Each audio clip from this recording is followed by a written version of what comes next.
Emmanuel risobanuye iki?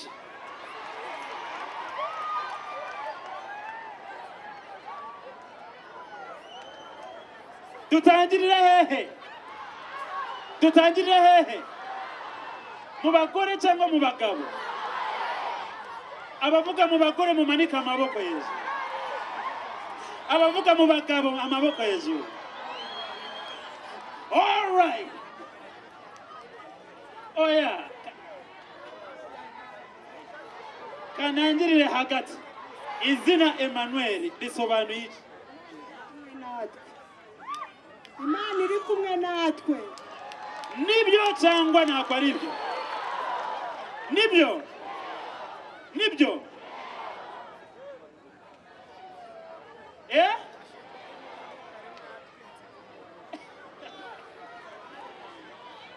Nibyo. Oya tumvikane mwese shaka muvuge ngo yego cyangwa oya. Nibyo. Abavuga yego amaboko hejuru. All right, give me one phone. I want to give it to this lady. Yeah! Banzureke. Okay, mumukomere amashi, let's celebrate now. You might look at yourself Ushobora kuba wireba. and you ask me, Pastor, Ukavuga ngo pastor. but I'm in prison. Meze nk'uri mu nzu How can it happen to me? Nasohokayo gute? I was once there. Rimwe narindiyo. I was in the prison of drugs. Narindi muri prison I y'ibiyobyabwenge. was in the prison of poverty. Narindi muri prison y'ubukene. I had failed school. Nari nananiwe kwiga. Everything had gone amiss. Ibintu byose byari byari. But when Jesus came into my life, Ariko Yesu aje mu when buzima. God came into my life, Yesu aje mu buzima He bwawe. touched my mind Yahinduye and I ibitekerezo. started thinking right. Nangira gutekereza I started neza. thinking. Kugirango nkuko mubibona nkuko twabibabwiye twagennye impano ya mituweli ku bantu bagera 1000 niyo sheke turimo guha duhikirije abayobozi bacu kandi murumva ko ntago ari abayobozi ni yanyu abayobozi bayigeneye mwebwe nanone Imana ibaho umugisha rero reka tuyitange mukomera Imana amashi. Yes, nimunyemerere saba abantu bose bari ahanga dukomera Imana yacu amashi menshi. Ayo mashi nkaya Tomu bakiriye ariko dukomera Imana amashi ay'Imana tuyakome cyane. Abicaye muri nohema tuzamuka ku maguru yacu twese duhagurutse ku maguru yacu abicaye dukomera Imana amashi menshi. Amashi menshi n'ibyuma bivuga cyane dukomera Imana amashi. Reka mwana w'abantu tuvumuvugiriza impundu nyinshi.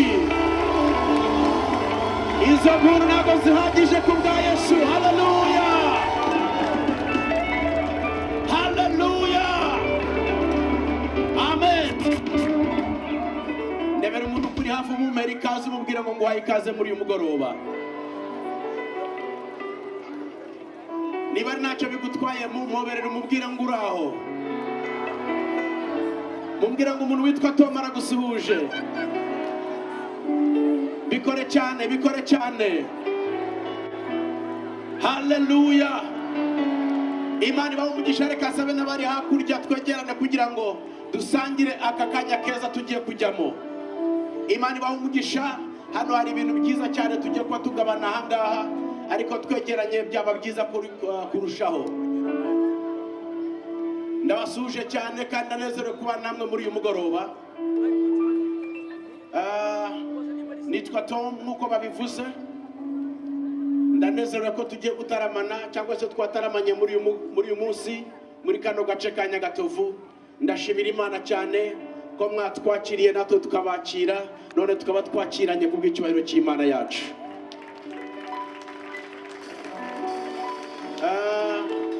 Uyu mudamu mwiza mubona mwiza cyane ni umudamu wanjye ni inshuti yanjye. Ndabibona hari abatangiye kungirira ishyari. Ubusugize ishyari ko ufite umudamu mwiza. Haleluya. Yitwa Anitha Ingabire y'Agakumba. Vuga ngo Ingabire y'Agakumba. Yes. Ubwo Gakumba ni umugabo wenyine urabyumva. muraho neza, turabasuhuje rero na Anitha. Turashimira Imana cyane ku bwanyu, dushimira Imana kubw'abaturage bavuye impande n'impande, abaturage ba hano Nyagatovu, abavuye abaturanyi bacu hano, abavuye za Kibagabaga muri uyu murenge wa Kimironko, ndetse n'abaturage bacu baturiye mu yindi mirenge. Mwese tubahaye ikaze muri uyu mugoroba muri kino kibuga cyacu cya Nyagatovu. Imana ibahe umugisha cyane.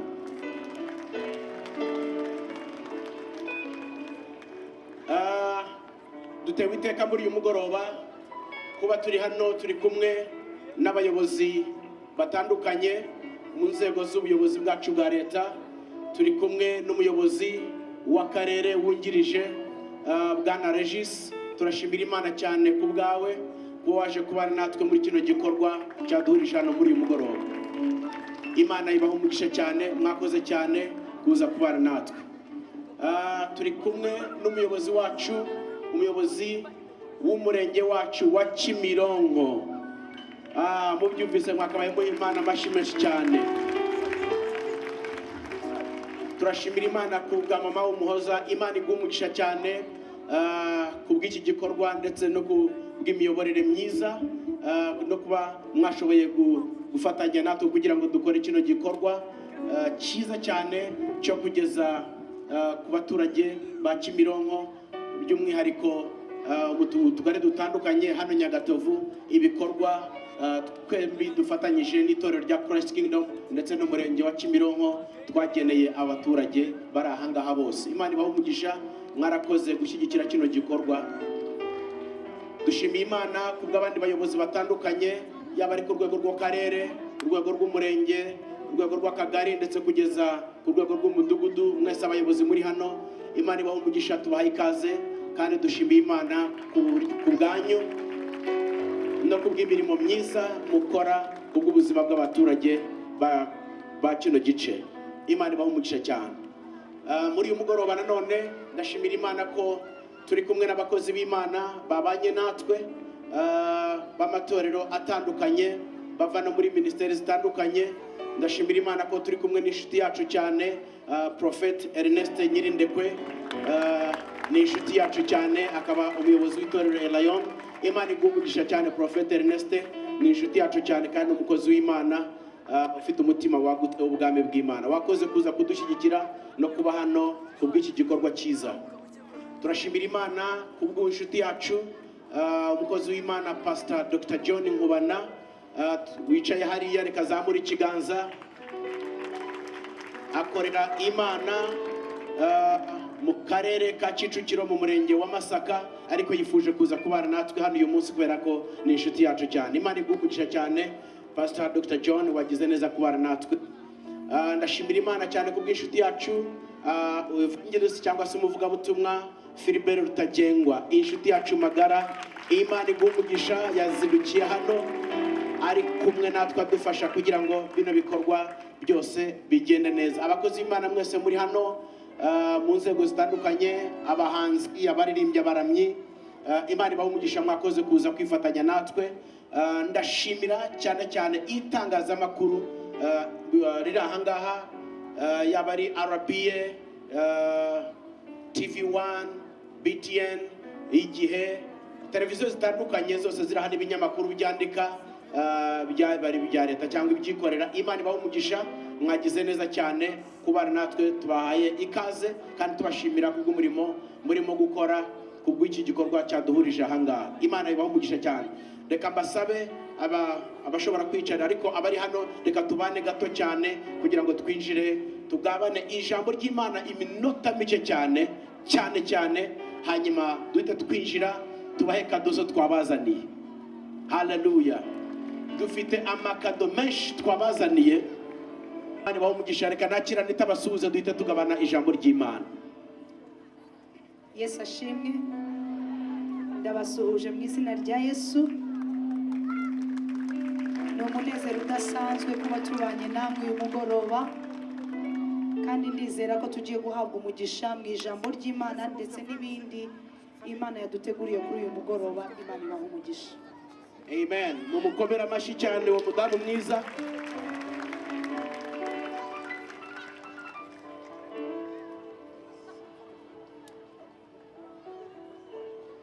God bless you. God bless you so much. Technical team, please give us the monitors. You have reduced them. Let us go to the book of Acts, chapter number 10. Reka tujye mu ijambo ry'Imana ibyakozwe n'intumwa ibice n'icumi. I want you to talk to your friend and tell them, today is my day with Jesus. Gira umuntu ubwira ngo uyu munsi ni umunsi wanjye na Yesu. Mubanze muduhere turu mwazigabanije turashaka kwiyumva neza Imana ibahe umugisha. Today is my day with the Lord Jesus. Uyu ni umunsi wanjye hamwe na Yesu. The Bible says in the book of Acts of the Apostles, Ibyakozwe n'intumwa ibice icumi. chapter number 10, Ibice icumi. I'm going to read from verse 38.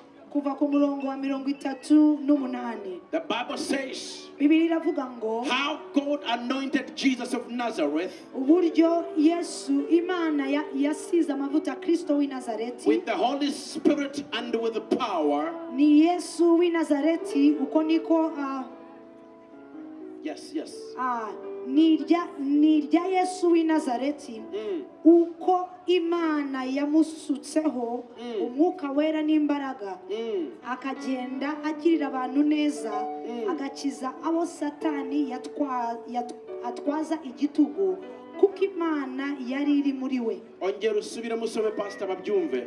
Ni irya Yesu izina ni irya Yesu Iryo zina ni irya Yesu w'i Nazareti uko Imana yamutsutseho umwuka wera n'imbaraga uko Imana yamusutseho umwuka wera n'imbaraga akagenda agirira abantu neza akagenda agirira abantu bose neza agakiza abo Satani atwaza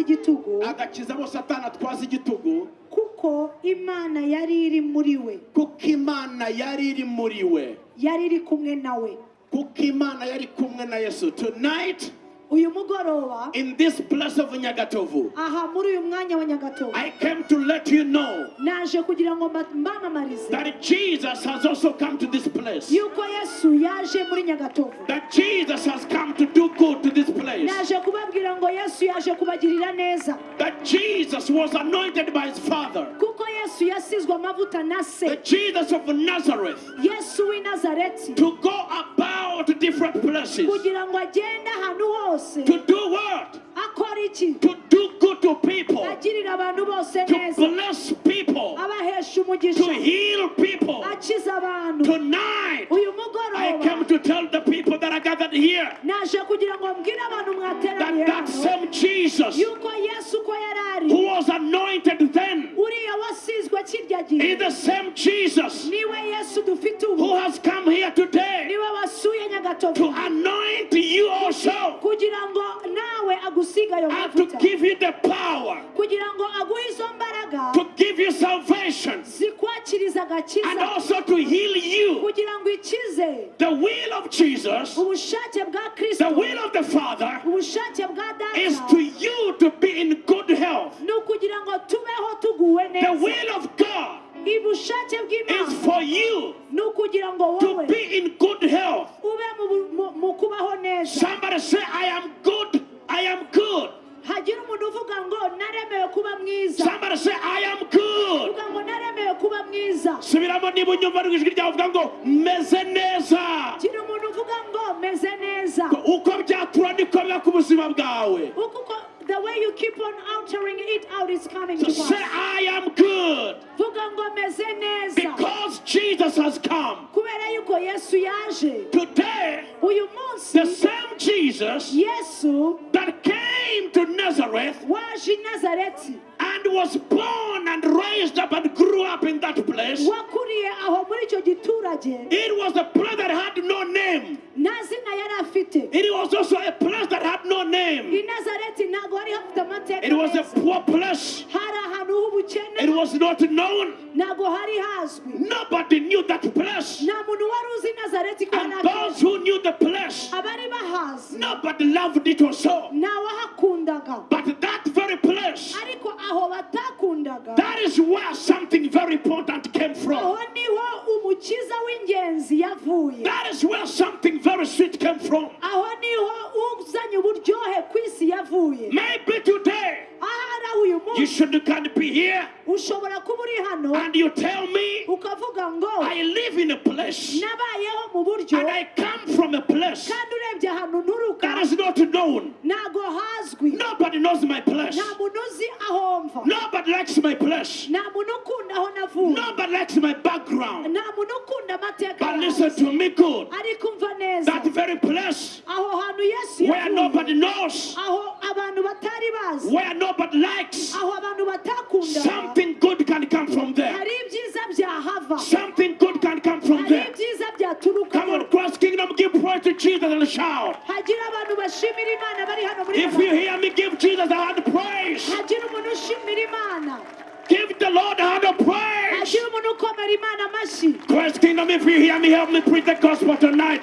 Give the Lord a praise. hagira umuntu ukomera imana amashyi aho uri Hallelujah. haleluya I came to tell people tonight naje kugira ngo ngutangarize that wowe Jesus came yuko yesu that yaje you may get life kugira ngo tubone ubugingo and that life be in abundance. kandi ubugingo bwuzuye Jesus came impamvu yesu yaje that you might be healed ni ukugira ngo dukire and fully healed. kandi dukire burundu Today I stand here uyu munsi mpagaze hano as a messenger of God mpagaze nk'intumwa to y'imana tell you ngira ngo nkubwire that now that Jesus is here, ubwo yesu ari hano you are not going to go back with the sickness. ntabwo uri busubirane iyo ndwara You are not going back with the sickness. ntabwo uri busubirane y'agahinda Because where Jesus goes, kuko aho yesu ari the dead are raised back, abapfa barazuka the blind eyes are open, impumyi zirahumuka the deaf ears are open, abatumva barabona the paralytic are healed. abari pararize So babona today, impamo. uyu munsi you are going to be healed uraza kwakira gukira not kwawe because of Tom, atari kubera not jewe because of Anita, atari kubera anita but because God is here. ariko kubera ko kristo yaje muri How gato many believe healing? ni bande bizera ko bari How bukire many are expecting to be ni healed? bangahe bizera ko mugiye How gukira many are saying, ni bande bavuga ngo today uyu I want a mugoroba miracle? ndashaka igitangaza How many are saying, today ni bande bavuga I ngo want God to touch me? ndashaka ko yesu ankoraho Because the Bible says kuko bibiri iravuga he ngo went about yagendaga agirira abantu doing bose neza good. agirira abantu bose neza Doing what good? agirira ate abantu Healing them, abakiza raising them, abazura blessing them. abaha umugisha Tonight uyu is the mugoroba night of your blessing. ni umugoroba w'umugisha wawe Tonight is the night of your uyu blessing. ni umugoroba w'umugisha You have wawe never seen me. ntabwo urambona I have never seen you. sindakubonaho We are meeting for the first time. turimo guhura bwa mbere Many of you are meeting for the first time. bamwe muri mwe uhagararanye n'umuntu ubonye bwa mbere But I bring you the good news. ariko nje nzanye inkuru I am nziza bringing you the good news ndazana inkuru nziza that God loves you so much yuko imana igukunda that He doesn't want you ntabwo yifuza to ko remain in a certain poor condition. ukomeza kuguma ahantu ho gukomeza gutsikamirwa He doesn't want you ntiyifuza ko to remain in that low condition of life. ukomeza kuba muri ubwo buzima He wants to bless you. arifuza kuguha umugisha He found the people down yasanze abantu bari and hasi raised them up. arabazura He barahaguruka found the people despised yasanze abantu barasuzuguwe and He raised them up. arangije arabagarura mu buzima Many who are not respected, abantu batubahwaga God respected them. imana yarabubashye n'abantu barabubaha Today, uyu you who munsi is here wowe waje and you are asking yourself, urimo kwibaza can ngo it also happen to me? byambaye ibyo bintu se Yes, it can happen to you. ibisubizo ni yego If it byambaye happened to me, niba byarambayeho me who's speaking to you, njyewe urimo kuvugana I namwe come from a very poor background. navuye ahantu mu bukene I struggled in my childhood. nakuze mu buryo bugoranye I was born from the poor parents. nabyawe n'ababyeyi b'abakene But when I met God, ariko igihe nahuye na when yesu Jesus came into my life, yesu amaze kwinjira mu my buzima life bwanjye got changed. ubuzima bwanjye And bwarahindutse today, uyu I munsi can think nshobora gutekereza about my people, nshobora gutekereza abantu banjye about my fellow Rwandans. nshobora gutekereza abanyarwanda bene I wacu can think about my families, nshobora gutekereza imiryango how to also bless them. uburyo ubahesha umugisha Because nawe. when God blesses you, Kuko iyo Imana iguhaye umugisha, He also makes you a blessing. yifuza kuba umugisha ku bandi. God wants to bless you Imana irashaka kuguha to umugisha, make you a blessing. ikaguhindura umugisha ku bandi. Hallelujah. Hallelujah. How many want to be blessed? Ni bangahe bifuza kuba abanyamugisha? How many want to be blessed? Ni bangahe bifuza kuba How abanyamugisha? many are saying tonight, Ni bangahe bavuga ngo uyu mugoroba God, I want God ndashaka to Imana visit me gusura and ubuzima change bwanjye, my life ukahindura completely ubuzima bwanjye burundu. and give me that blessing? Ni bangahe bavuga ngo uyu mugoroba ndashaka Imana isura ubuzima bwanjye ikabuhindura burundu? Amaboko hejuru.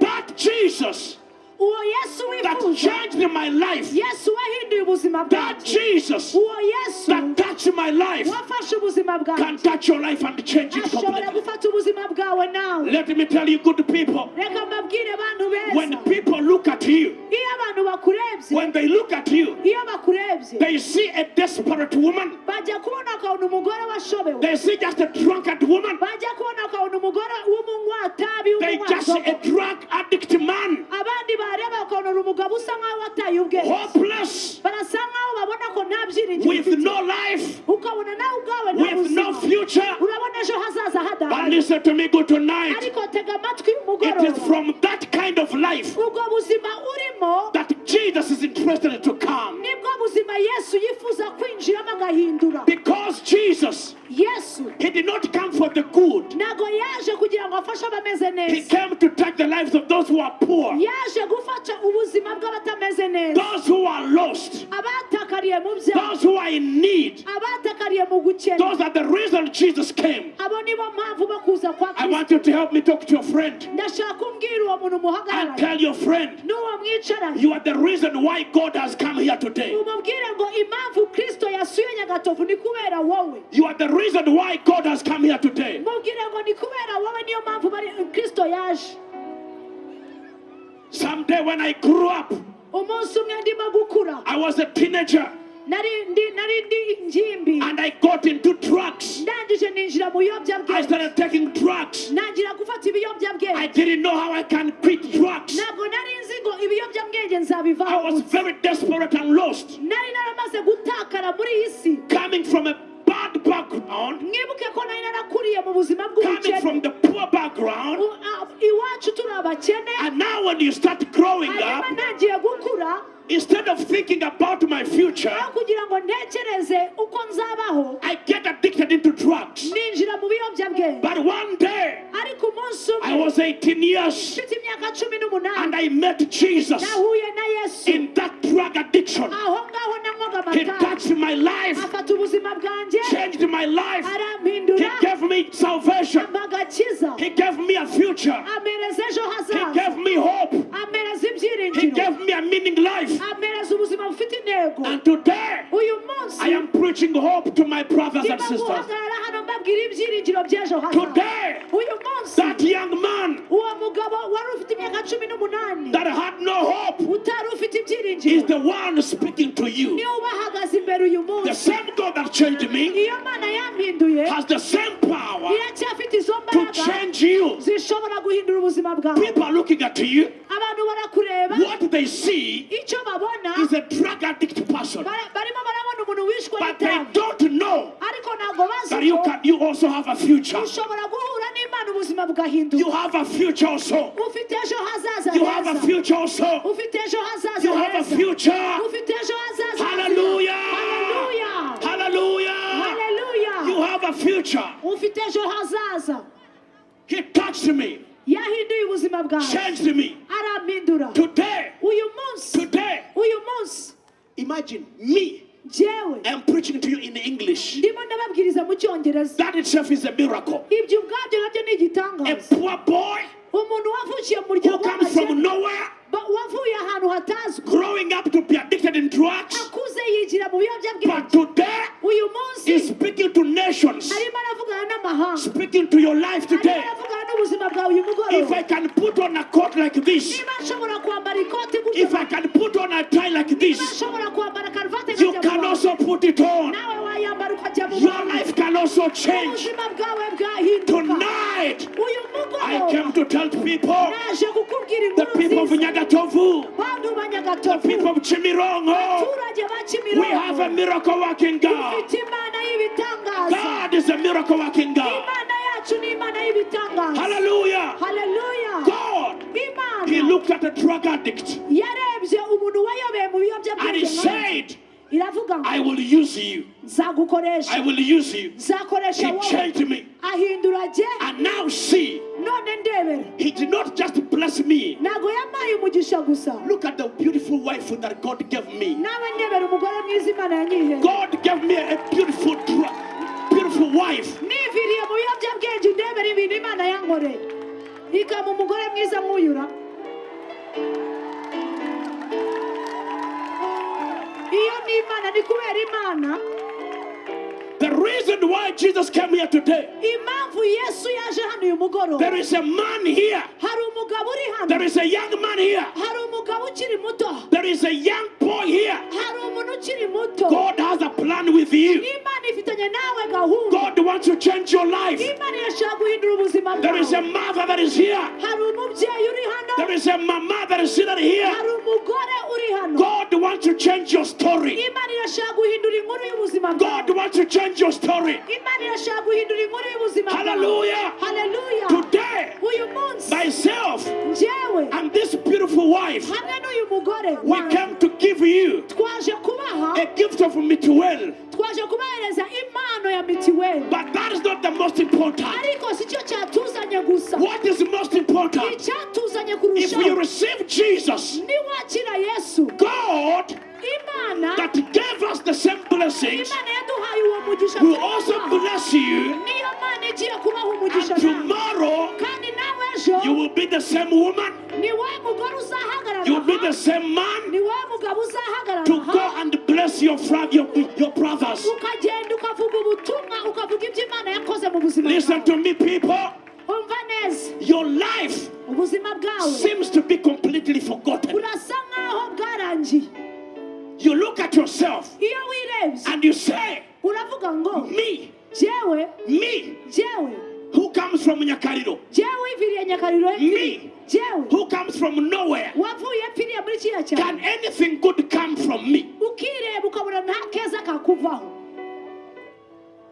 That is what you just think. ibyo nibyo wibwira But God has a different thinking about you. ariko imana yibwira bitandukanye n'ibyo wibwira God has a different thinking about you. imana yibwira ko ibyiza When byakuturukaho God touches you iyo imana to igukozeho bless you, ikaguha umugisha He wants to find praise in your life. yifuza kugira ngo izabone ubuhamya Because when He blesses you, kuko iyo iguhaye umugisha people will also be blessed. abantu nabo bazahabwa umugisha Can you see us together now? iyo tubonye hamwe uyu munsi Are we not looking good? mubona se bidasa neza I was not looking like this. ntabwo ari ukuntu asaga imyaka I was ishize not looking like this. ntabwo ari ukuntu ari imeze But when Jesus came in my life, ariko yesu aje mu buzima my bwawe. life completely changed. Hallelujah. ubuzima burahinduka My life completely changed. Hallelujah. ubuzima bwanjye bwarahindutse Amen. amen When people saw me, abantu bambonye they saw when they used to see me in those days. igihe nari ntarahura na yesu abantu bakambona People would see a hopeless young man abantu babonaga umugabo udafite ejo hazaza coming from nowhere, going nowhere. urimo ntaho ava na ntaho ajya You are just in the middle of nowhere. ntaho ujya ntaho uva You have no future. nta ejo hazaza haha But God will look at me. ariko imana indebye God would look at me imana iyo and He yarandeba says, ikavuga ngo look at my general. ndebera uyu nguyu uzankorera Look at my general. ndebera umukozi wanjye ahari Even you who is here today, nawe uri hano uyu munsi don't look at how people look at you. wireba uko abantu bakureba Look at what God looks at you. hari icyo imana yibwira kuri wowe You have a place in God's hand. kuko mu mutima w'imana ufitemo umwanya God loves you so much. imana iragukunda cyane One day, umunsi umwe there was a young man in the Bible. hari umugabo umwe muri bibiliya His name was Joseph. uwo mugabo yitwaga yosefu He had a dream, yari afite inzozi and then he shared the dream with his brothers. arangije abwira bene si ibyo When he yarose shared his dream with his brothers, amaze kubabwira the Bible says bibiliya iravuga his ngo brothers hated him. abene se baramwanga. Do you know what happened next? Uzi igikurikiraho? They threw him in the pit. Bamujugunya mu mwobo. They threw him in the pit. Bamujugunya mu mwobo. When they threw him in the pit, Bamujugunya mu mwobo. they thought bari bazi ko it is over with him. bimurangiranye. It is over with Joseph. Bimurangiranye. Listen to me good. Umva neza. There are people that are here today. Hari abantu muri hano uyu munsi. Your life might be in the pit. Ubuzima bwawe bushobora kuba busa Your life might be in the pit. bushobora kuba busa nk'uburi mu mwobo. You are on the chains. Ariko humura.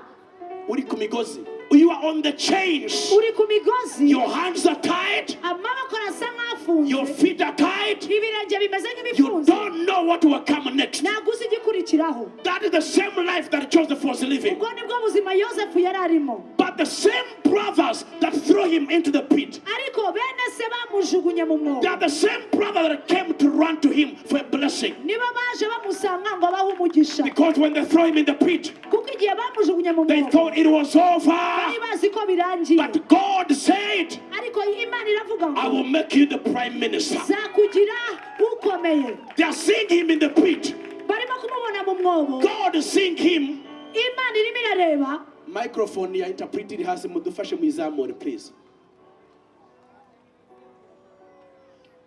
When they saw him in the pit, Bamubonye ageze mu mwobo. they are seeing him in the pit. Bamubonye mu mwobo. God is seeing him as the prime minister. Imana yo ikabona umuyobozi. Let me speak to people who are here. Reka mvugane n'abantu muri hano. People are seeing you as a drug addict. Abantu bakureba bakabona wayobeye mu biyobyabwenge. But God is seeing a blessed woman, a blessed young man. Nawe wakwireba ko kugasanga niko bimeze, ariko Imana ikurebera mu bundi buryo wowe utibonamo. You are seeing yourself Urimo kwireba as a prostitute. ukabona kubera ko wagiye mu buraya. You are in the pit of prostitution. Ukajya kubona ukabona urasa nk'umuntu wamizwe n'umwobo w'uburaya. You are in the pit of prostitution, but God is seeing someone that is going to bless nations. Ariko Imana yakureba ikabona umuntu ushobora kuva muri uwo mwobo agahinduka uhesha abantu. Listen to me, good people. Umva neza. God is not seeing a prostitute. Imana ikureba ntabwo ireba uburaya. God is seeing someone very important. Ireba icyo yakuremeye. Today, I want to call you today Ndashaka kuguhamagara uyu to munsi. give your life to Jesus. Guha ubuzima bwawe Yesu. That is the same God Kuko niyo Mana that would get you out of the pit iri mu gusohora muri uwo mwobo. to the place of your destination. Ikujyane aho yaguteganyirije kuba. Don't accept to die in the pit. Niwemere gupfira muri uwo mwobo Satani yagushize. It could be a pit of poverty. Ahari ni umwobo w'ubukene. It is a pit of prostitution. Wenda ni umwobo w'ubwamaraya. It is a pit of drunkenness. Wenda ni umwobo w'inzoga. It is a pit of drug addicts. W'ubusinzi no gufata ibiyobyabwenge. It is a pit of theft.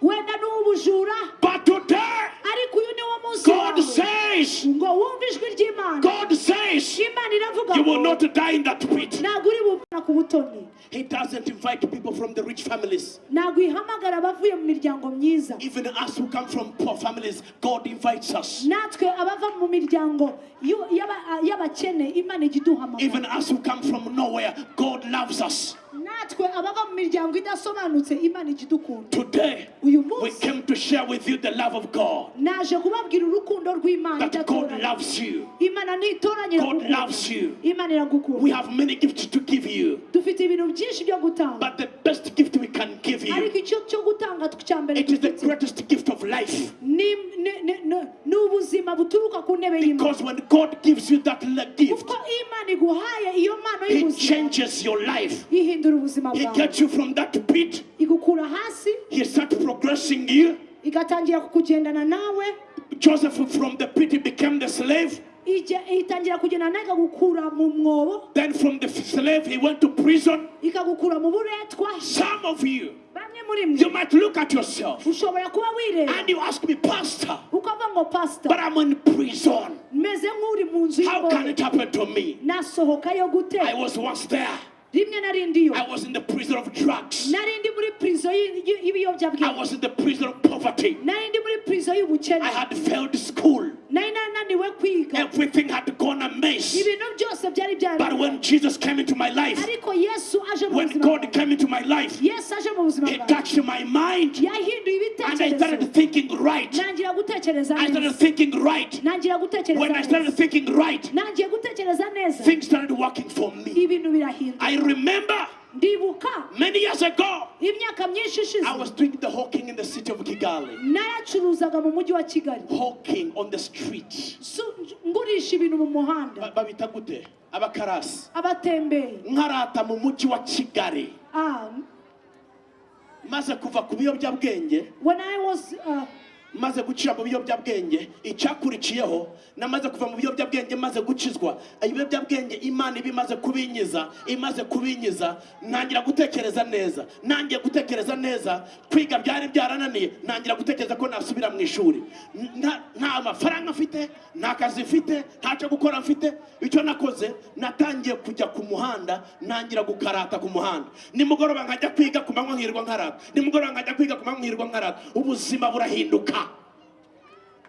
Nawe ubwawe bwahinduka muri uyu mugoroba. Ubwawe burahinduka muri uyu mugoroba. Ntabwo waremewe kuguma mu mwobo. Ntabwo waremewe kuba muri gereza. Ntabwo waremewe gupfira mu butindi. Ntabwo waremewe kuba indaya.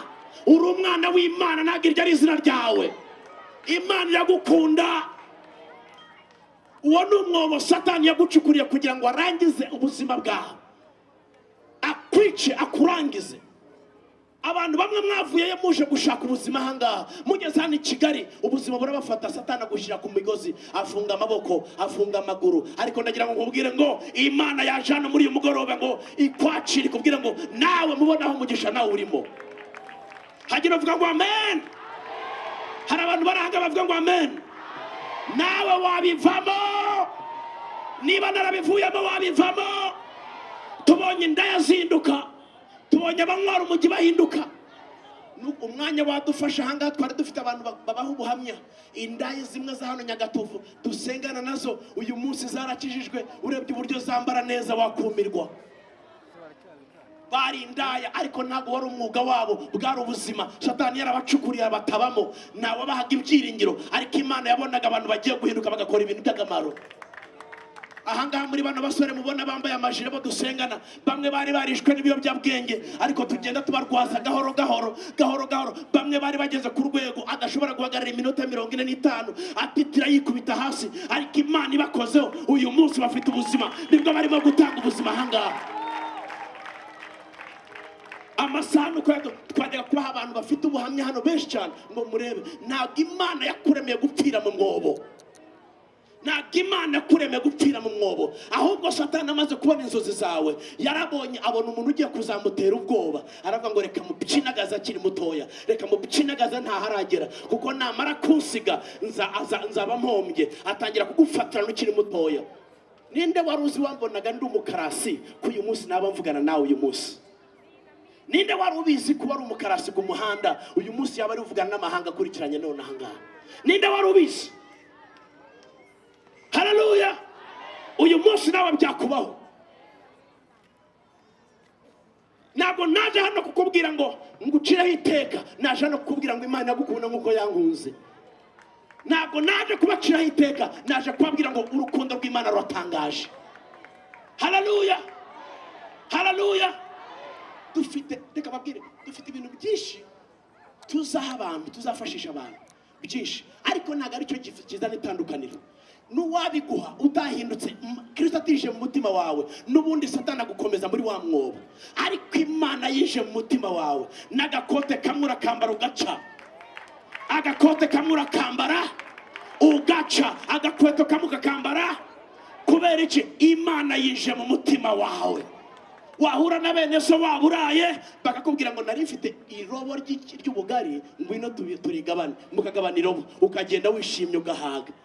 Ibyo ngibyo nibyo dukora muri Christ Kingdom nk'abana b'Imana. Muri uyu mugoroba icyo naje kubwira, navuga ngo ubuzima bwawe uramutse ubuhaye Yesu, aguha imbaraga zo kwikura muri rwa rwobo, ukava mu rwobo rw'ubusambanyi, ukava mu rwobo rw'uburaya, ukava mu rwobo rw'ibiyobyabwenge, ukava mu rwobo rw'ubujura, ukaba umwana w'Imana. Nawe ejo ushobora kuba uri igitifu w'akagari hano, ukaba uri umuyobozi w'umudugudu hano, nawe byakubera. Ejo nawe waba pasiteri, nawe byakubera. ejo nawe waba umuyobozi ukaba umucuruzi ukomeye nawe byakubera. Mbwira umuntu ukuri hafi ngo nawe byakubera. Haleluya. Ndashaka kukwakira muri uyu mugoroba. Ndashaka kwakira umuntu uvuga ngo nanjye byambera. Ndashaka kwakira umuntu uvuga ngo nanjye byambera. Niba umuntu ashobora kuva ku busa adafite ishusho, ntabwo ari ukunguku nasaga nk'uwo mukungugu, ariko nimurebe ukuntu usa imbere yawe. Murabukunda ukunda umugabo mwiza, ufite umugore mwiza, nawe waba umugabo mwiza, nawe waba umugore mwiza. Erega ntabwo ari ukunguku usa. Ijambo ry'Imana riravuga mu ndirimbo za Salomo ngo nubwo nirabura ariko ndi mwiza. Umva, uri mwiza nubwo wirabura bwose, n'izuba n'ubuzima. Ntabwo ari ukunguku usa. Kizwa ubuzima bwawe Yesu, ubuzima bwawe Imana, usangira na bene so, usanga afite utuvuta tubiri, aguhe nawe wisigeho, twese duce tujye kuvuga Yesu turi abana b'Imana. Haleluya. Reka ndebe umuntu uvuga ngo ndumva ashaka gucyura Yesu muri uyu mugoroba. Ndumva ashaka gucyura Yesu muri uyu mugoroba. Ndumva ashaka kumuha ubuzima. Haleluya. Ndumva ashaka guha Yesu ubuzima bwawe. Nanjye ngafatanya na bene data tukagendana muri n'urugendo rw'agakiza. Nanjye bakantera imbaraga zinkura mu biyobyabwenge, bakantera imbaraga zinkura mu nzoga, bakantera imbaraga zinkura mu burayi.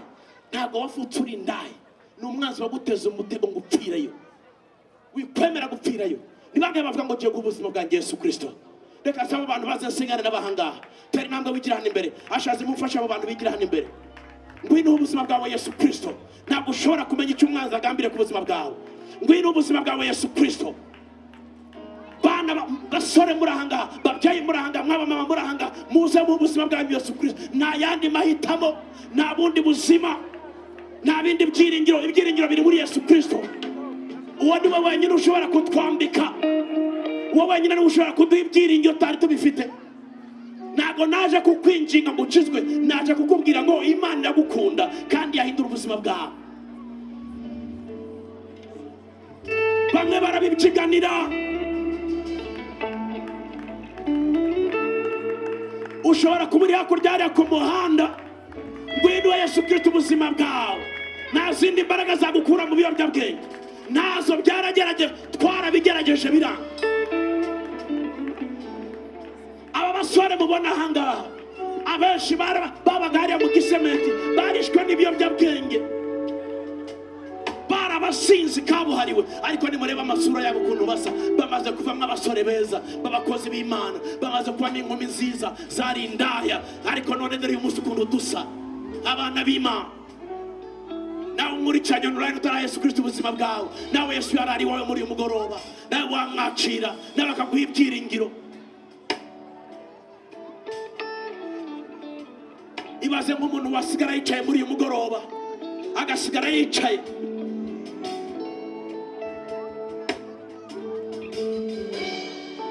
Urafata akazoza kawe, urimo gufata ejo hawe, urimo kwagurisha. Wigurisha ejo hawe, wigurisha amahoro yawe, wigurisha umunezero wawe, wigurisha ibyiringiro byawe. Bano bantu mubona baje ahangaha, ndababwiza ukuri, bayobozi muri ahangaha, gitifu na vice mayor, bano bantu I give you my commitment. Ndabaha commitment yanjye. Bano bantu muraza kubabonamo abantu bakomeye. Bano bantu muzababonamo abacuruzi bakomeye. Bano bantu muzababonamo abayobozi. Bano bantu murababona ku zindi nzego. Dore mbahaye commitment yanjye. Nzagendana namwe urugendo kugeza mubayemo mugomba kubabo. Tuzagendana urugendo. Tuzagendana urugendo kugeza muvuyemo abantu bazima. Twese ntabwo ariko twari tumeze nabi, baduciraho imanza, babona byararangiye, nta byiringiro dufite. Ariko uyu munsi abo ngabo baturebaga basigaye baturebera mu bushorishori. Nawe byakubaho, birakubaho kuvuha Yesu Kristo ubuzima bwawe. Ntabwo ari kubw'imbaraga, uwo mwobo urawuvamo. Umuntu ushaka guha Yesu Kristo ubuzima bwe uri hakurya hariya, Imana ndaguhamagara guha amahirwe. Urimo urayarebera hakurya, ntabwo uzi ikikurikiraho. Ejo bashobora kuba baje babashakisha indaya, mu gitondo ejo ukaza kurara muri gereza, ejo ukarara muri ahantu ntazi. Ariko aya mahirwe yazi yanga nta kindi yazi. Nawe ushobora kwihesha amahirwe. Haleluya, haleluya. abantu muri hakurya hariya hari abantu mu kigomba gukizwa murahari, abagoze hakurya hariya ku muhanda muneze amatwi munyumva, muhe Yesu Kristo ubuzima bwanyu, muve muri iyo mibereho. Ninde wakwambika imbaraga ko wabigerageje n'ibyanze? Wagerageje kuva ku nzoga byarakunaniye, wagerageje kuva ku rumogi rwarakunaniye, wagerageje kureka uburaya bwarakunaniye, wagerageje kureka ibiyobyabwenge byose byarakunaniye, waragerageje kwiba, n'uyu munsi uri hano urimo ushakisha ikintu wiba ukohokana, ariko Yesu Kristo ntago akureba nk'umujura, areba nk'umwana agishakisha. Uyu we araza ryari, uyu nawe ndamushaka. Wandukura izina ryanjye mu gitabo cyo kurimbuka, ushire mu gitabo cy'ubugingo. Ndakijijwe, mbaye umwana w'Imana, nyejesha amaraso yawe, sinzongera kuba uwigenga, ahubwo njye ngengwa nawe, njye nyoborwa nawe. Umugisha wategekeye abana bawe ndawugusabye uwumpe, kuko ndakijijwe uyu munsi mu izina rya Yesu, amen. Dukomere Imana wacu twese. Come on everybody, give Jesus a praise. Dukomere Imana amashi, dukomere Imana amashi, dukomere Imana amashi. Umucyo waje, ubuzima bwaje, amahoro yaje, umunezero waje. Haleluya, haleluya, haleluya. Turabasaba abantu mwese mumaze gukizwa, muhaye ubuzima bwanyu Yesu Kristo, mugiye kwiyandika. Bano basore mubona bambaye amajire bose, abo bose nabo dusenga, n'abasore n'inkumi, abamama n'abapapa, mwiyandika amazina yanyu. Impamvu twandika amazina yawe ni iki? Turagukurikirana, tukagendana nawe, tukaguhamagara, tukagusura. Dufite impano nyinshi tutaje gutangira ahangaha, tuzaha abantu bakijijwe turi kumwe nabo, tugendana nabo. Ahangaha twaje gutanga mituweli n'utundi dukoresho duke muri bubone, ariko dufite impano nyinshi tuzaha abantu. Dufite imyambaro dushaka guha barumuna bacu, bashiki bacu, basaza bacu bakijijwe uyu munsi. Dufite ibyo kurya, dufite ibintu byinshi. Turashaka guhura namwe. Ninde uvuga ngo ndifuza guhura namwe? Ndagira ngo wiyandikisha amazina yawe yose, umudugudu ubarizwamo, akagari ubarizwamo, n'umurenge ubarizwamo. Bahe abo basore yabahe, ushiraho nimero yawe ya telefone. Ejo ku cyumweru abazabibasha muzaze dusengane hariya Kimironko mu mudugudu w'Intasho, niho urusengero rwa Christ Kingdom ruba, rwitwa Christ Kingdom Embassy, rukorera muri sale yitwa sale ya Tubeho. Hari abayizi, Imana ibaho umugisha cyane. Abandi kuwa mbere saa 7 ndashaka guhura namwe mwese abantu mwakijijwe, nkabaha kado nabageneye. Kuwa mbere saa 7 ndashaka guhura namwe mwese, nkabaha kado nabageneye. Ndasaba ntihagire umuntu n'umwe uva ahangaha. Ashazi muzenguruka hari abantu batakijijwe, ntibiyandike kuri izo mpapuro. Muzenguruke abantu batakijijwe, ntibiyandike kuri izo mpapuro. Mwandike abantu bonyine bakijijwe. Muri kano kanya barimo babandika. Ndashimira Imana kubwo wahaye Yesu Kristo ubuzima bwawe. Ndashimira Imana ko twiteguye kugendana nawe, tukagufasha, tukugira inama, dusengana nawe, tugufasha ko dushoboye, ariko hari aho tuzagerana mu izina rya Yesu. Muri kano kanya ndifuza mubikore mucecetse ko tugiye gutanga impano twabageneye ya rusange, n'izindi zose bari bubahe binyuze mu gutombora, ariko tugiye kubanza kubaha gutanga impano twageneye abantu muri rusange ya mituweli. Nimunyemerere muri kano kanya nakire abayobozi bacu, nyakubahwa vice mayor na executive wacu, umurenge wacu. Reka mbasabe baza imbere kugira ngo tubashikirize impano twabageneye. Cishe mutuje, tugiye gutanga impano twabageneye. Niturangiza gutanga impano twabageneye, hanyuma turaza gufata kanya ko kubagezaho ibindi bihembo. Hari amatelefone bari bubahe bahoze bababwira, hari imyambaro bari bubashikirize, ariko iyo ni ya rusange duke, ariko ibyo twabageneye impano nyamukuru bituzabahera abakijijwe gusa, ntabwo twajya kubigendera abantu batakijijwe. Imana ibaho umugisha cyane. Reka sabe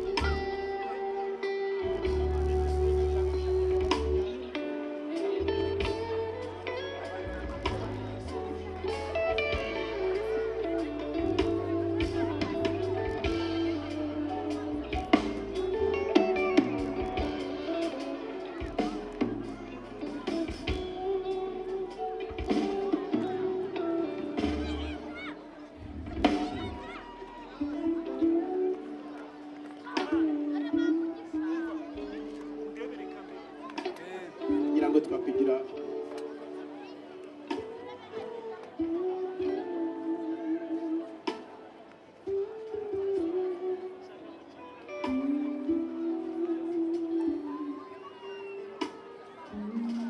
kugirango nkuko mubibona nkuko twabibabwiye twagennye impano ya mituweli ku bantu bagera 1000 niyo sheke turimo guha duhikirije abayobozi bacu kandi murumva ko ntago ari abayobozi ni yanyu abayobozi bayigeneye mwebwe nanone Imana ibaho umugisha rero reka tuyitange mukomera Imana amashi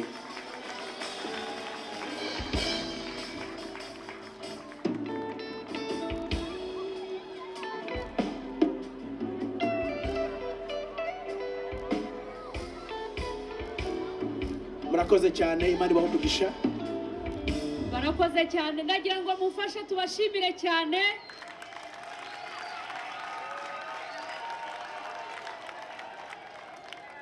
batarava hano rero twagize umugisha ko batugeneye mituweli nk'uko babivuze turaza kubashimira natwe twabageneye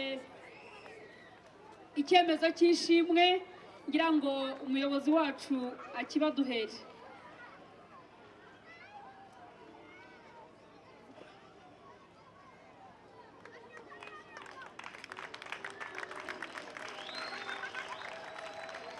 amashyi menshi cyane murakoze Imana ibamugisha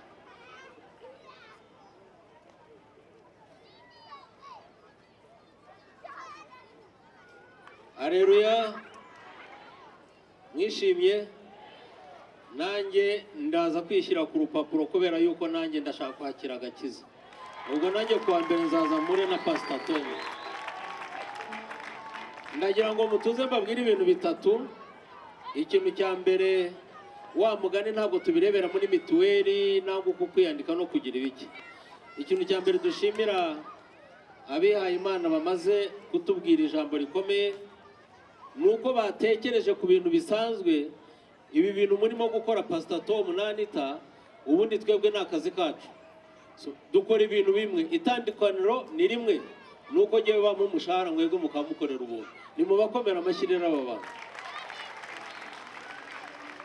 Icya kabiri inyigisho nayikurikiranye yagiye muri Nyagatovu arayivuga arayirangiza kubera yuko yavuze ahantu avuga n'abantu ahantu abantu bagaya hakava abantu b'ibitangaza avuga ahantu Nazareti aho bavugaga yuko hari abarobyi ari abantu baciriritse bababaji ariko havuye umwami Yesu ashimwe yego ariko anavuga na Yesu kuko bamufataga ariko akaba umucunguzi twese twaba twarabaye ibikomangoma kubera ko yapfuye kubera yuko yagira ngo ducungurwe tuba abantu bazima ahasigaye rero ni ahacu kubera yuko ibye yarabikoze ariko ntiyabirangije kuko yasize abakomeza bavuga ubwo butumwa bwiza. Pastor ikintu cyo nshimira nuko aba bantu ni ba Yosefu nkuko abavuze ni ba Tomu wivuze babirebye ni bagewe je nitwa Mudaheranwa Regis arabo twari bwahure nukuvuga uru rugendo duhereye Nyagatovu mwahiriwe uyu munsi iyi mituweli batanze y'abandi 1000 abantu bari ntago bagera ku 1000 nimwe tuzaheraho none nitubona mwese abafite ubushake bazabishyuye nka 50% tuzurizeho mwese mugire mituweli mumere neza. Nyagatovu oye Haleluya. Ikindi kintu rero gikomeye nuko dushaka yuko nkuko yabivuze ko bashaka bayerekeza Pst Tom&Anitha ndashaka ko Nyagatovu ihinduka Nazareti. Turashaka ihinduka iki? Nazareti ni igice kiri ku isi cyahiriwe umwami akivukiramo kuba yarakuriye hariya natwe turatekereza ko Nyagatovu bipfushe izahinduka Nazareti havemo ibikomangoma havemo abapasiteri havemo abaperezida na premier ministre nka Yosefu. Haleluya. Ibindi rero ngira ngo turaza gukomezanya n'aba executive gahunda nubwo bari bayifatanije n'umurenge ariko ni mwebwe mwatekinze lead, so nagira ngo mwikomereze mbasubize mikoro, ariko tuvuga ngo turi kumwe, urugamba ruracyakomeza. Nshaka no kubabwira yuko hamwe n'ibyo byose dutanga za serivisi, mbibwira abantu b'imena nkamwe, ntimuzapange umurongo, ntimuzagire icyo mutuburana, ntimuzagire ikintu icyo ari cyo cyose cyo mukenera kandi duhari nk'abakozi ba leta. So murakoze rero Nyagatovu, bayi, mwakoze cyane.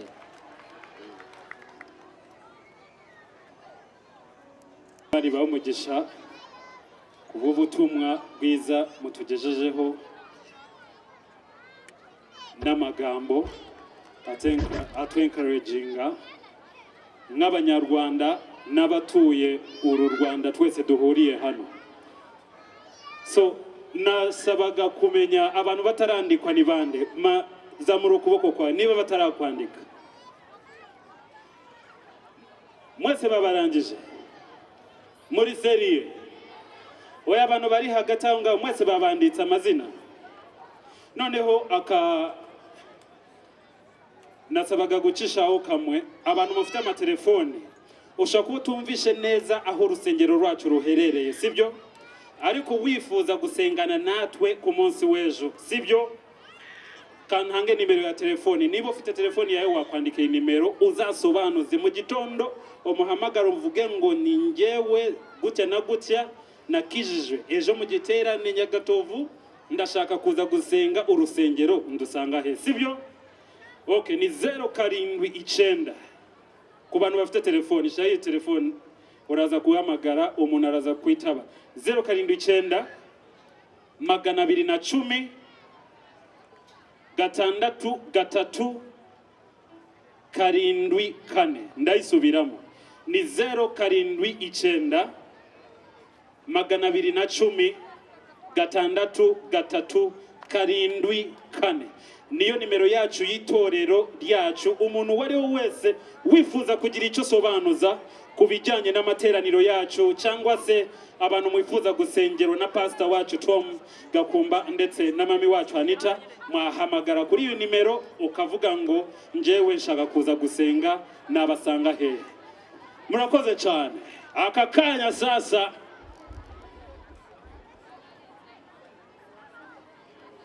okay, kumanga na kibazo, tugiye kujya muri tombora yacu direct. Dukomeze cyangwa tuitahire? Tuendelee ama tuendelee? Dukomeze cyangwa tutahe?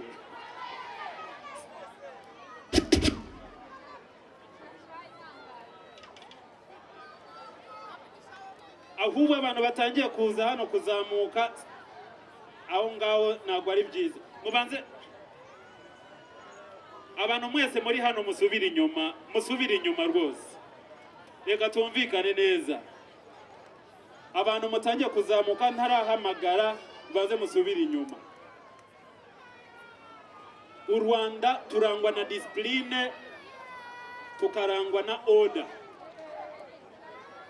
Umuntu azamuka hano ntaramuhamagara, ndaza kugusengera mu izina rya Yesu. Mwese mubaze musubira inyuma.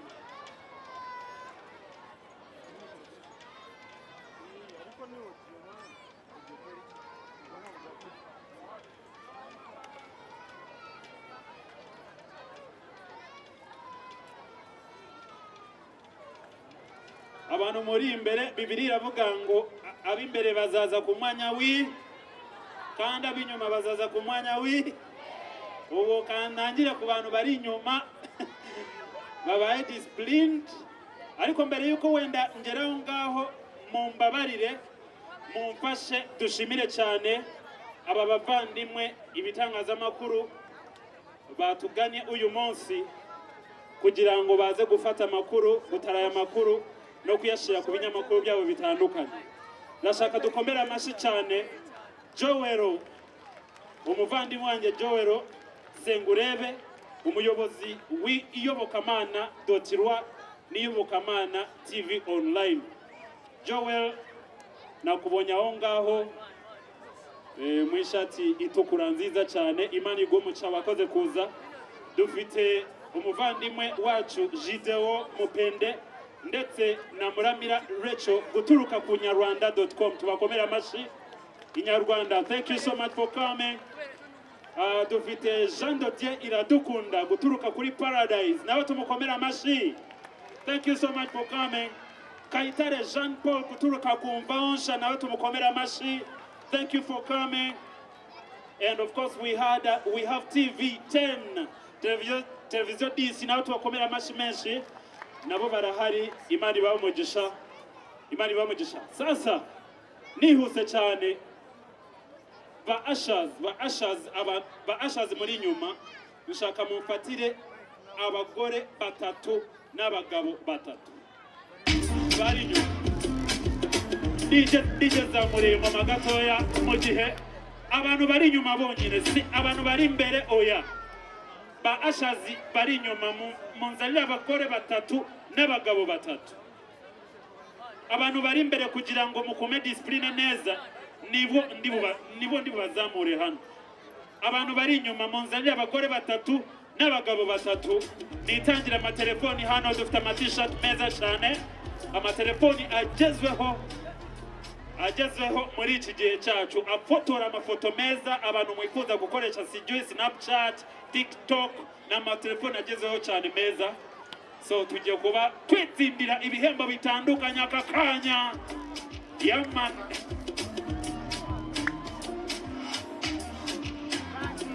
ya amashi sitara chikibombe abandi ndegeje abantu bane ubundi dukomeze. Telefoni ni kubanza gutanga telefoni hano ya mbere. DJ indirimbo ya healing yari yose.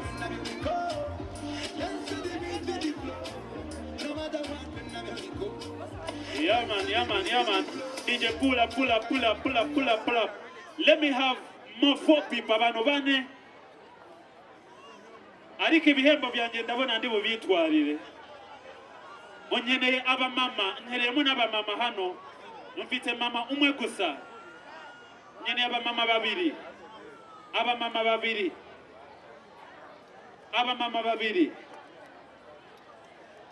Izi telefoni bifuza kuzitanga ku bantu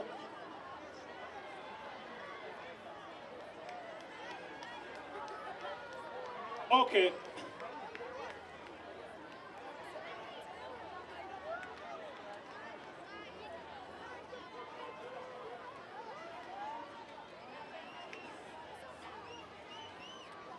Ba asha banje barimo gukora akazi keza.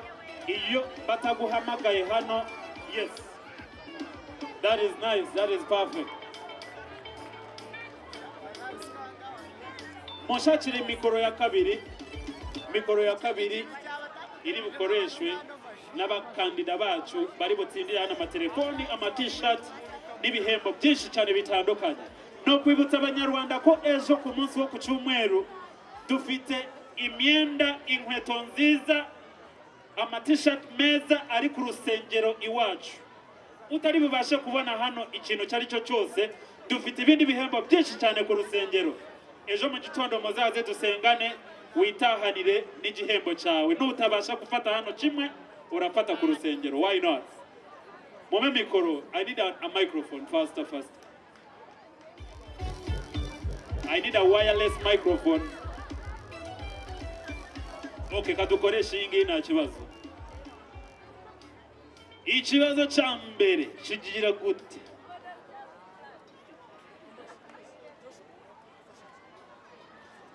Mama, uraho neza? Witwande? Ayinkameye Marie Claire. Ndakwakiriye. Witwande first. Twanyira abagenzi Marie Rose ndakwakiriye. Witwande?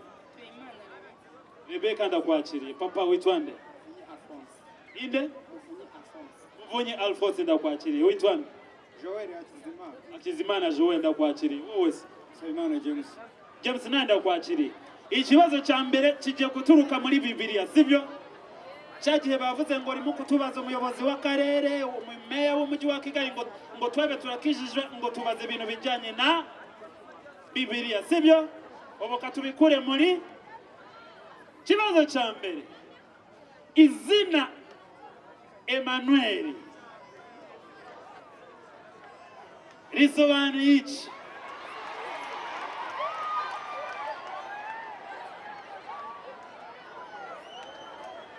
Tutangirira hehe? Tutangirira hehe? Mu bagore cyangwa mu bagabo? Abavuga mu bagore mumanika amaboko hejuru. Abavuga mu bagabo amaboko hejuru. All right. Oh yeah. Kanangirire hagati. Izina Emmanuel risobanuye iki? Imana iri kumwe natwe. Nibyo cyangwa ntabwo ari byo? Nibyo. Nibyo.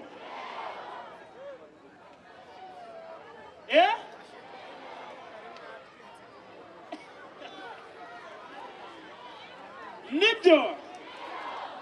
Oya tumvikane, mwese shaka muvuge ngo yego cyangwa oya. Nibyo. Abavuga yego amaboko hejuru. All right, give me one phone. I want to give it to this lady. Yeah! Banzureke. Okay, mumukomere amashi, let's celebrate her. DJ pull up. Obundi warosa nzofite telefone ya smartphone. Oya nayo nari mfite. Nawe warofite. Ukuri iki akazi gasanzwe ugeze yandika igitabo muri Bibiliya. Thank you so much. God bless you. God bless you. Pastor twihuse hano. Nshaka mama. Ni misinga. An amazing question. Ikibazo kiragira gute? Ni kihe gitangaza cya mbere Yesu yakoze kandi yagikoreye he? Igitangaza cya mbere Yesu yakoze naho yagikoreye.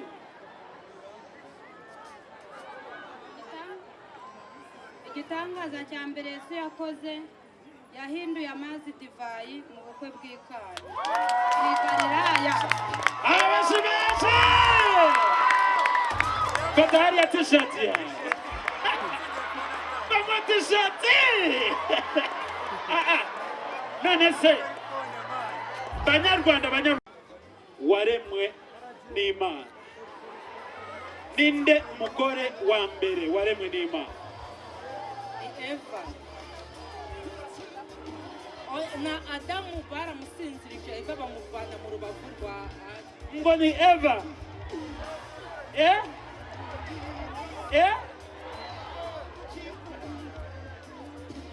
Umugore wa mbere waremwe n'Imana ninde? Nibyo. Papa oyo mama mumere t-shirt nziza cyane.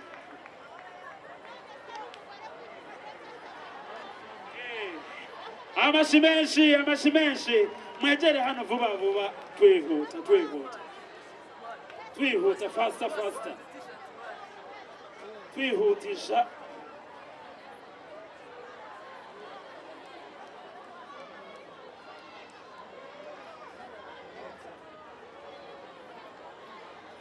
Abana nimugire ikibazo ngiye kubahamagara.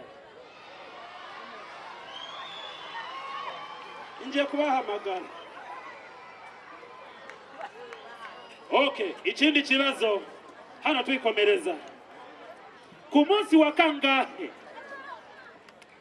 kangahe Imana yaremye umuntu? Ni ku munsi wa kangahe Imana yaremye umuntu?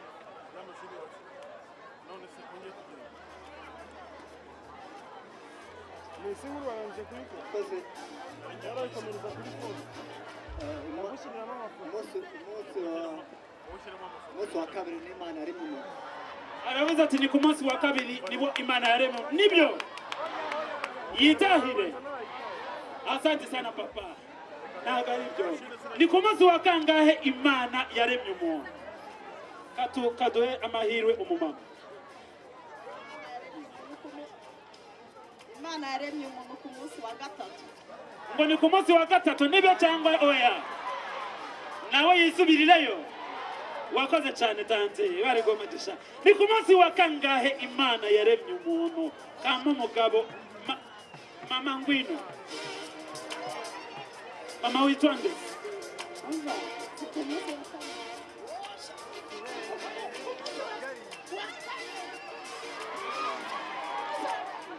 Ngo ni ku munsi wa karindwi. Ni ku munsi wa karindwi. Nibyo. Oya mama wakoze kugerageza ariko ntabwo ari byo ni oya. Amashimeshi. Mama arimo kumbaza ati mu by'ukuri Mungu wanjye nahira aho ngaho. Basi mama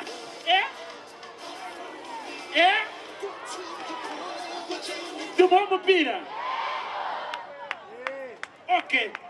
Kuba ububasha mpawe uyu munsi kuba MC w'iki giterane ndavuze ngo bamomera umupira mama. Muze hano mwegere hano. Alright, twikomereje twihuta nakabuza. Ninde mugabo wa mbere Imana yaremye kuri Yesu? Kanangire hano ninde? Umugabo wa mbere Imana yaremye Adamu. Ni Adamu cyangwa? Ninde? Nibyo. Bamuha umupira. Thank you so much. Jendari bagombira witahire. Thank you. Okay, nikomereza hano.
ufite impamvu zo kubyinira umwami. Amen. Hallelujah. Hallelujah.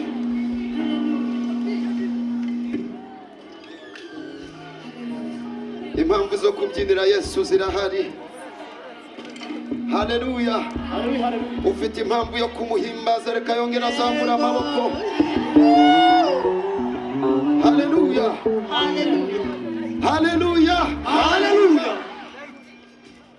Gami wanje Yesu, fata ukuboko kwanjye, isi iraruhije, ishaka kunaniza, ubushobozi kugirango neza, ubushobozi we, ubushobozi kugirango neza, umpe n'amahoro yo mu mutima. Gami wanje Yesu,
reka numve ku mazu y'abaturage twenyine korali itarimo.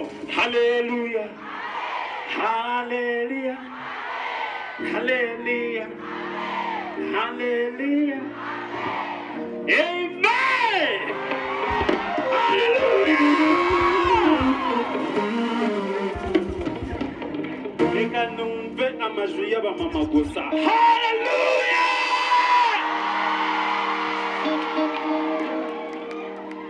Ariko ubu navuga ngo n'ay'abagabo gusa twenyine. Haleluya.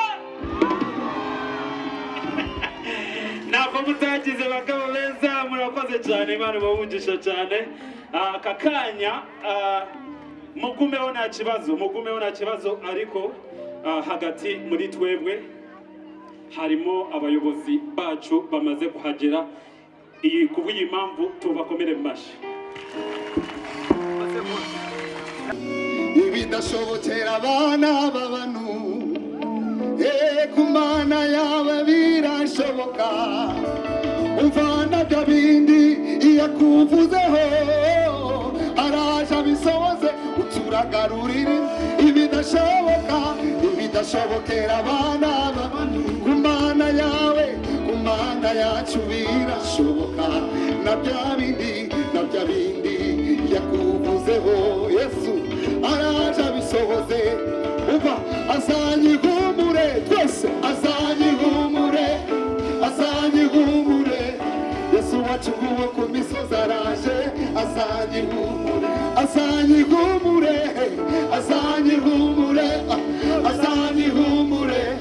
Yesu wacu nguwo ku misozi araje azanyihumure.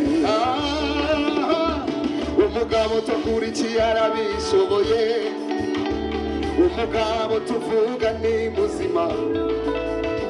Iyo avuze arabisohoza, reka tumuhimbaze tumusingize. Umugabo tukurikiye arabishoboye, umugabo tuvuga ni muzima. Iyo avuze arabisohoza, reka tumuhimbaze tumusingize. Azanyihumure.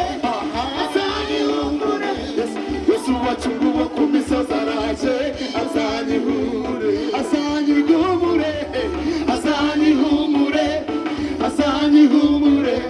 Yesu wacu nguwo ku misozi araje azanyihumure. Twese gutya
ukora imirimo ikagaragara oya singa ibigirwamana bitavuga ntibyumve imana yacu irakomeye imana yawe irakomeye cyane ikora imirimo ikagaragara oya singa ibigirwamana bitavuga ntibyumve imana yacu irakomeye yenda gushima mana wagiriye neza ndagushima mana wagiriye neza ndagushima mana wagiriye neza ndagushima mana wagiriye neza ndagushima mana wagiriye neza amaga cyiza wagiriye neza shima yawe wagiriye neza shima cyane wagiriye neza mana wagiriye neza wagiriye neza mana wagiriye neza wagiriye neza wagiriye neza wagiriye neza mana wagiriye neza wagiriye neza cyubahiro ni cy'Imana cyubahiro ni cy'Imana cyubahiro ni cy'Imana cyubahiro ni cy'Imana cyubahiro ni cya Yesu cyubahiro ni cy'Imana cyubahiro ni cya Data cyubahiro ni cy'Imana Nyagatovu tukivuge cyubahiro ni cy'Imana yabisindu yugihamye cyubahiro ni cy'Imana cyubahiro cyubahiro cyubahiro sasa cyubahiro ni cy'Imana cyubahiro ni cy'Imana cyubahiro ni cya Yesu cyubahiro ni cy'Imana Nyagatovu tubihamye cyubahiro ni cy'Imana yabisindu tubivuge cyubahiro ni cy'Imana haleluya amina haleluya amina haleluya amina haleluya amina haleluya amina haleluya amina haleluya amina haleluya amina twese twese twese yawe yawe yawe yawe yawe yawe yawe yawe yawe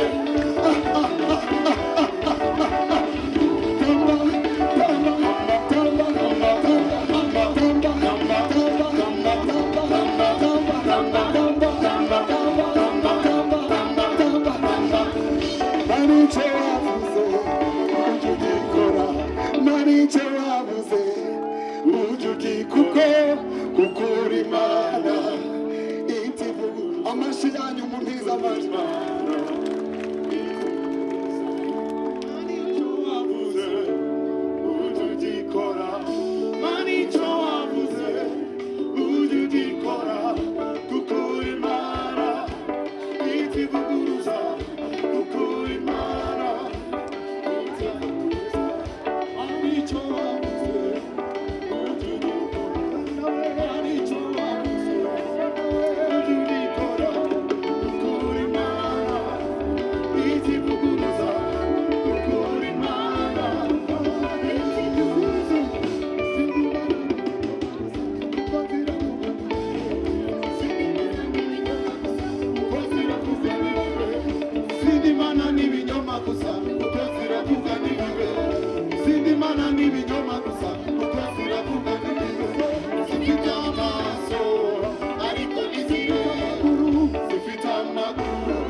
amasezerano yawe nubwo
shaba shaba shaba